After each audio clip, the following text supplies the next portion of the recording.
Good afternoon, ladies and gentlemen. We are going to talk about pitfalls and magic of executive coaching. My name is Jean-Francois Cousin. I work with Want to Win Company. Are you ready for a few horror stories and some magic? It's not just for fun, actually, it's for business also, because coaching is quite a big investment, right? Let's talk about money. And you and us coaches certainly want big returns, all right? And yet there are pitfalls, and certainly miracles don't always happen. So our menu today is to try and find some ingredients for failures, okay? And then some recipe for success. So yes, we're going to do a bit of coaching, right? And then finally, what's behind the magic of coaching when it happens? Are you ready? So let's start with the ingredients for failure. Here they are. The first one is this one, force coaching. Let me tell you a story. The story about Kun Pramet. I hope nobody knows Kun Pramet. He is a manufacturing director of company ABC. He is remarkable. He delivers on target, even exceed budget every time. Outstanding. However, his people say he is a dictator, and the turnover in his management team is 30%. So the big boss calls a coach and says, hey, you come and you fix Kun Pramet's leadership from autocratic to participatory. So the coach comes and talks with Kun Pramet. And what Pramet tells the coach is, whatever they told you, I am good. I know my stuff. I deliver beyond target each time and every time. So I don't see why I should change. It took 3 months for the coach to have Kun Pramet understand it's not about how good he is, it's about how good he wants to be. 3 months waiting, bad start. First ingredients for failure in coaching, force coaching on somebody, or presented as a punishment. Okay?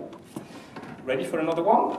It's about trust. Imagine the coachee believes that the coach in his back talking with the boss about what's being discussed in the coaching session.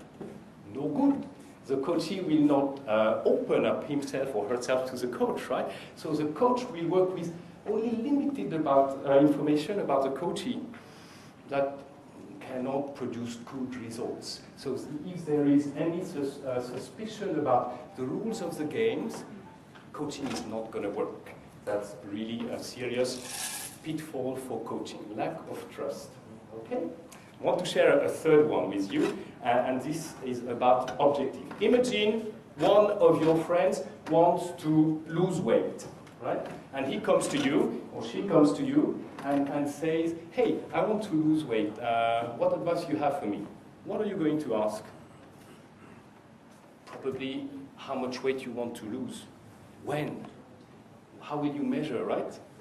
It's so simple, and it's the same for coaching. If we don't have objectives, no follow-up, no measurement, we have limited chances to really make a big breakthrough from the coaching. So, third ingredient for failure, that's the one. No objective, no measurement. Okay. And I want to share one more with you if you're patient enough, and that's about support, in fact. In coaching, it's really trial and error process. You know, we take coachee out of their comfort zone. They try new things, take some initiatives, think out of the box. Sometimes it works, sometimes it doesn't work. The boss must understand that it's a trial and error process and support, right?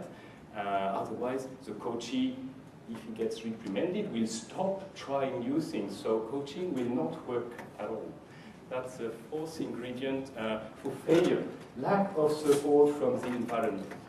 Hey, I hope I don't put you in a bad mood with all my negative things. You want to be happy with coaching? You want to get quick result, right? You can get it. We can do it for you. It's easy. instead of teaching or helping the coaches to fish, we can just give them a fish. So easy. Hey, serious, it's about giving effective feedback. We've got the Oreo feedback technique. You prefer the sandwich feedback? So effective. We give, no problem. Huh? Or is it about leadership, maybe? 3C leadership, Thornton, excellent. Most simple leadership model, very good. Or Jack Welch, 8 principles. How about situational leadership by Ken Blanchard? Very good too. You want to be happy, we can make you happy. But what happens when we go on as coaches? We have created dependency, right? The coachee needs the coach because he doesn't know, he'd like another tool or another advice, right? So this is all cosmetic coaching. It's not good enough. You want more than that, right? We have to do quick fix. We have to give advice sometimes to help in urgency.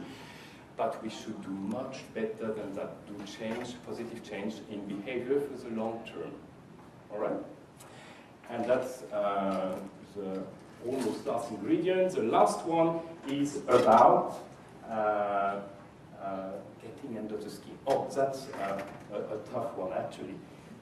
The other day, a coach, well, a few months ago, a coach was called to take care of Jeff. Jeff is a accounting manager in a small company, 35-year-old, very ambitious, hard worker, but not a star, not high potential. But he wants to become CFO in 5 years' time when he's 40. Why?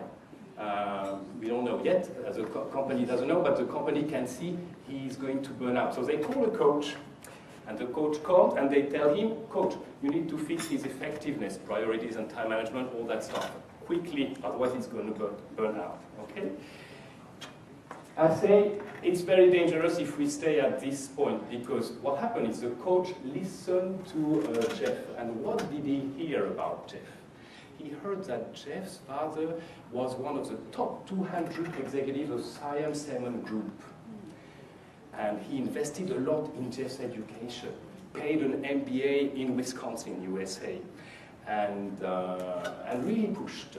So the belief of Jeff is that if he does not finish his career in the equivalent top 10 of Siam Group, he will be a failure for his life. And he's not old, you want to know everything?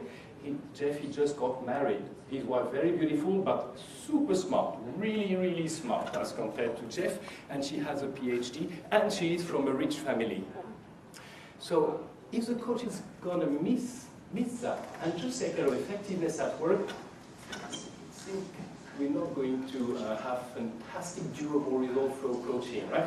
So the last ingredient is really to get under the skin of the coaching. All right? Okay, while you're still alive, despite all these bad medicine, I want to move to a recipe for success.